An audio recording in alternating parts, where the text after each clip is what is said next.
YouTube, what's up? It's your boy 1PT. I'm back with the smoke out session.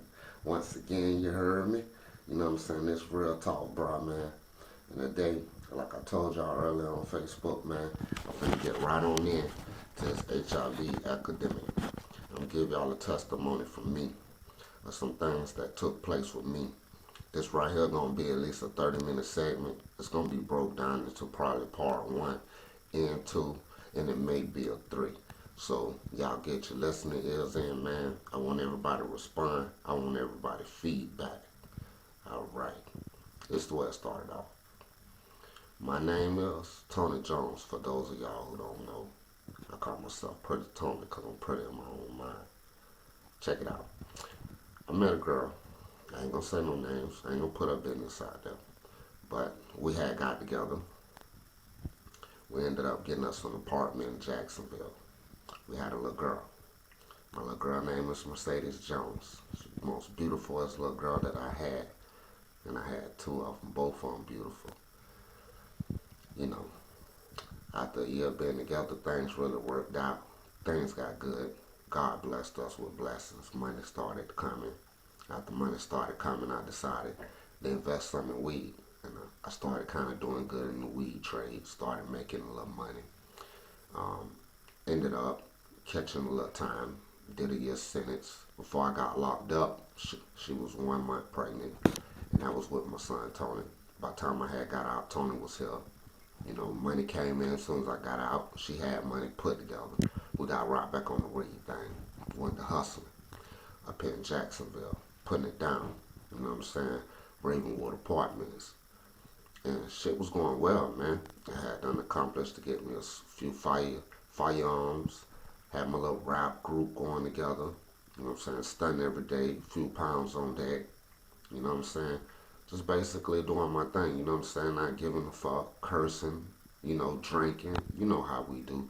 Fucking this bitch, fucking that bitch, tricking off, going to the strip club with my dogs, you know, clubbing. You know what I'm saying? Not putting none of the money up, stunting every day. And finally, things got fucked up. I ain't gonna comment on what happened, but things ended up getting pretty fucked up. Where me and my baby mom decided to move back to Orlando. And as we in Orlando, it started to calm down. There wasn't really that many friends around. I hadn't been in Orlando the last almost 6-7 years. Everybody who I knew had grown up. I really couldn't contact them. I didn't know what to do. And this really gave me a minute now where I was just spending time with my kids. I had moved to Kissimmee, 4-bedroom house, spending time with my kids. We all having fun, you know, spending time with their mom. And I started to realize my baby mom been laying down the whole week we've been there. And it's really clicking to me. Because now the drugs getting out of my system. I'm starting to be able to serve, starting to pay my family some attention. And that week turned to 2. And that 2 turned to 3. And finally started to get uncomfortable. I'm like, why you ain't never getting from out of the bed? Why you so sick? You know what I'm saying? I'm like, and not besides that, look how much weight you done lost. I'm like, what's going on? And she said, babe, I think I'm a diabetic. She like, look at how Missy Elliott lost all of that weight. She like, I think that's what's going on with me.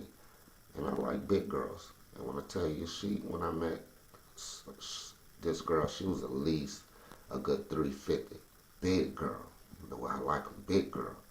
And now she was looking like almost 250. And she was like, I'm gonna call my uncle over here and take me to get some shoes today because my feet really hurt. And I'm gonna talk to him about it. So Uncle came over. We talked to him about it. Uncle told me how diabetes and high blood pressure and things of that sort run in their family, and it's possible that he could have it. And he left her with some medicine. He told her to take these to see if she feel better. So she started taking those, and she say she feel a little better. So she called her uncle over there again. He take her to her sister's house to wash clothes. She bring her sister back over here. So now their sister over here, we all talking. We all having fun. Me and her sister picking at the fact that she done lost so much weight. And it's really hurting her feelings. It's really getting hold to her. And so we trying to figure out inside of our head, what's going on, man? Why Sharice so damn sick? And we couldn't figure it out.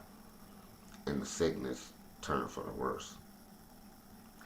I would go out every day since her sister had came, hustling things, you know what I'm saying? Sort of like that, give me a little money so I could smoke, you know what I'm saying? Have a little cigarettes and any little odd thing we needed around the house I grabbed while I was out. And so her sister had told me one day, Tony, since I've been here, I don't know what's wrong with her, but she can't get out that bed. She can't walk. She been using the bathroom in the bed, changing the sheets. She been boo-booing in bags and hiding them around the house and having the kids to throw them outside. She like, Tony, I don't know what's wrong, but this is serious. You need to do something about it. I said, okay, I'm going there and talk to her. So I goes in there.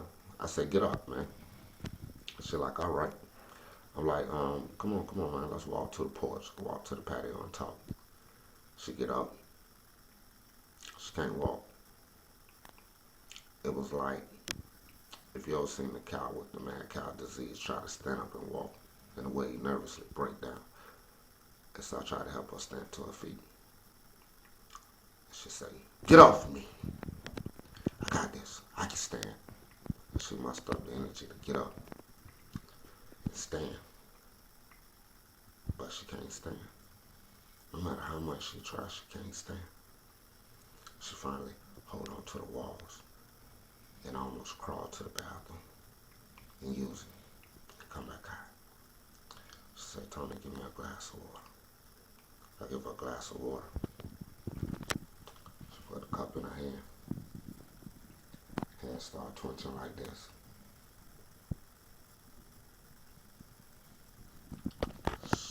Clicks to me. She can't hold the water. The water spilled. My heart, it raced. I'm shook because I'm like, if I ain't tripping, it seems like this girl finna die any minute. What is going on? I'm thinking it's cancer. I'm thinking a lot of stuff, but not thinking what it is. And I'm nervous. My mind racing. I talked to her sister. Her sister like, we got to call the ambulance. I'm like, let's let her go to sleep. We're gonna let her go ahead and get to the night, and we're gonna call her. And so she go to sleep. Nighttime come. Everybody in sleep. I call the ambulance. Ambulance get there. I report to them at the door everything that I experienced. And she said, okay, where's she at? I take her back there. She wake up out of sleep screaming, Tony, no. I told you not to call no ambulance. I didn't want nobody to be involved in this. I already know I'm a little sick. I'm going to get better. I'm like, babe, you're sick and you're not going to get no better. And we got kids here. You're scaring everybody in the house. You need to get help. Make a long story short, she ended up going to the hospital. Her sister got an ambulance and went with her. I stayed with the kids. The whole night I was just stuck up wondering, what is it? What is it? What is it? What is it? What is it? And so her sister came back. And her sister told me, her sister said, Tony, they had to keep her in the hospital. They said that she had pneumonia. And she should be better in a few days. I'm like, okay. So the doctors kept calling my phone that day. You know what I'm saying? And asking me for permission to do different things. I was like, well, I'm not really her power of attorney to give you permission to do anything for her, but if you need to do emergency surgery, go ahead. And they asked me, well, where's her, they said her sister name, and they asked me, well, where's her sister? And I said, well, her sister right here. And she said, well, can we speak to her? And I spoke to her. Her sister gave them permission to do surgery. They did the surgery. We called back up there. They told us she laying down, she good, she made it through the surgery. They had to clean some mucus from off her lungs because her lungs were started up and that she got internal bleeding. They can't find where the bleeding is coming from. Must I remind you, a year previous to this, Cherie had told me my friend is dying.